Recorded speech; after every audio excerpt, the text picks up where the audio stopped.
Hello, this is Rex from Rex Recites again. The video today is going to be the first video in a series about the Burma-Shave brushless shaving cream, which some of you might know about and perhaps some of you don't, but we will get to that a bit later. What I want to do first is to briefly run over the history of the process of shaving as far as we have been able to determine it. Now, if we go way back in ancient history to what we call even the cavemen days, they seem to be concerned that if they had long beards and long hair, and all of the hand-to-hand combat that they did, this would give their opponent an advantage because he could grab them by the hair, by the beard, or by the hair of the head, and thus gain an advantage over them. And so this seems to have been one of the main reasons why men began to shave even in ancient times. Now, how did they go about it? Well, as far as we know, they tried to keep the hair short and non-existent by rubbing the face and maybe the head even with rough objects such as rough stones or kinds of rocks that had rough surfaces and literally braid the hairs away. And this, of course, didn't do the skin any good. So shaving actually turned out to be a pretty bloody business for thousands and thousands of years. But as time went along, they began to make crude instruments to help in the process of shaving.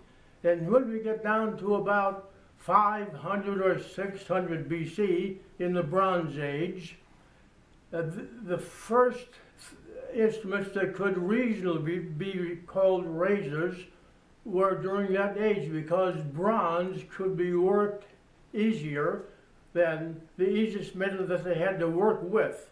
And so they could make a semblance of a fairly sharp edge on a piece of bronze material.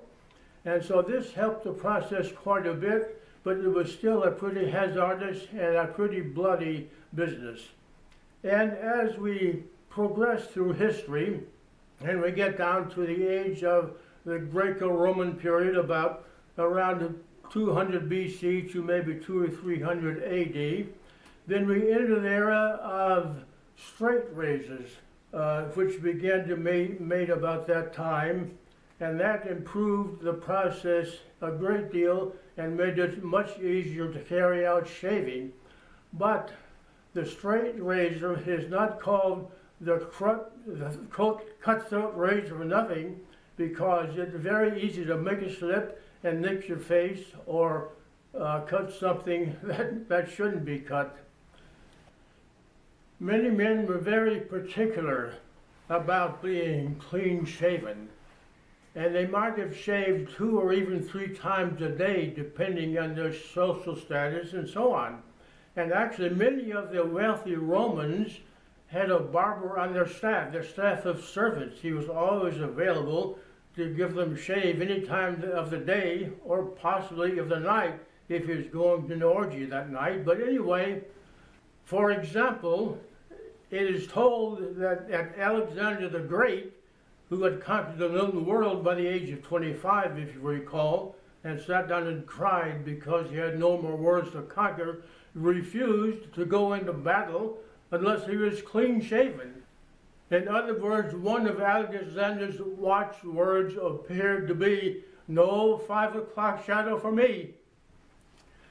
So as we come on down through the years then, and improvements kept being made, and we get down to our the U.S. colonial period, shaving was a fairly straightforward business, even though it remained kind of hazardous until recent times.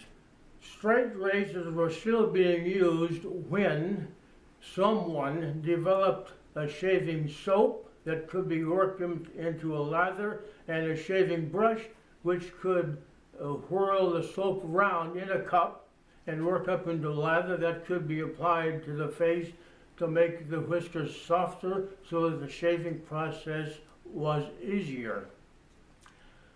However, one of the main drawbacks to this system was that the brushes, which would remain wet for a long time, were perfect breeding grounds for various bacteria and germs of various kinds, especially, and some of you will remember this, even in your lifetimes and my lifetime, many barbers had regular customers who would come in every day or a couple of days for a shave, and the barber would have cups with the names of his customers up on the shelf, and the shaving brushes in the cups. And so those brushes would stay in the cups there all the time when they weren't being used and breeding bacteria. And so this was one drawback to that era. So now we come down to Burma-Shave. Burma-Shave was the second brushless shaving cream existing in America. And this means, of course, that no brush had to be used. Men would dip their fingers into the cream and rub it on their faces. And so this obviated all of the breeding ground of the germs that we have been talking about.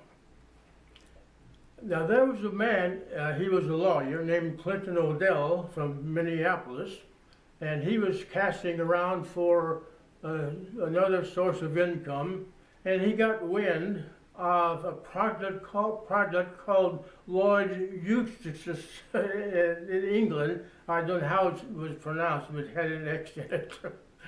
And it was a pretty sticky, gummy substance, but it was used as a brushless shaving cream, but it wasn't very satisfactory.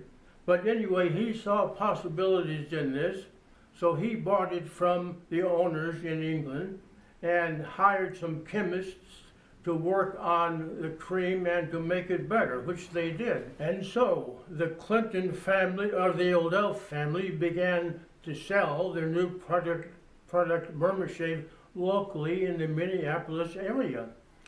And then one of the sons had the idea of advertising their new product along the highways of the time, on signboards that would be driven into the ground, and it would have 5 or 6 poles with boards on them and containing 2 or 3 words that would develop into a little bit of a rhyme advertising Burma-Shave. And so they began an experiment along this line and began putting up some signboards in the Minneapolis area. And lo and behold, in just a short time, sales began to multiply enormously. And so they decided to extend this method of advertising. Now in those days, the average speed of a car along the highway is about 40 miles an hour. So they had time, the driver had time, and his occupants, they could slow down and read the sign as they went along. The signposts would be spaced maybe 50 or 75 yards apart. And so this was a great diversion for all of the car travelers, especially. It kept the kids occupied a lot. They didn't fight nearly as much because they were occupied in looking for Burma-Shave slogans and always on the lookout for new ones that they had not seen before. And so ultimately then, the first signs appeared about 1925, which happened to be the year I was born. And the signs kept multiplying and they kept spreading over the country. And by the mid-60s, there were about a total of about 600 slogans on about 70 to 75,000 different sets of signboards along highways spread across the whole country. So traveling at about 40 miles an hour, it was safe enough for the driver to read these signs, of course, as well as for his passengers. Remember that in those days, nobody, including the kids, would have any gadgets like iPhones or any other of the technical things they have today to keep themselves occupied. And so the Burma-Shave slogan served a social function as well as an advertising function for the company. And so the Odells began to publicize across the country the fact that they would pay for slogans that were sent into them that they used. And so they would introduce campaigns for the right slogans. And some of those campaigns would attract as many as 50,000 slogans from 50,000 people. And so they picked out a pretty good range of slogans and paid $100 for each one that they used. And $100 in the 20s and 30s was $100, as you well know. Now $100 in 1930 was worth approximately $1,400 today. So people were well paid for those who had their slogans accepted. So anyway, one day about 30 or 35 years ago, my daughter gave me a little paperback book called The Verse by the Side of the Road, which was a brief history of the Burma-Shave experiment. And I went through all of those 600 slogans over a period of time and picked out what to me were the best ones of the 600. And I ended up with 73 slogans.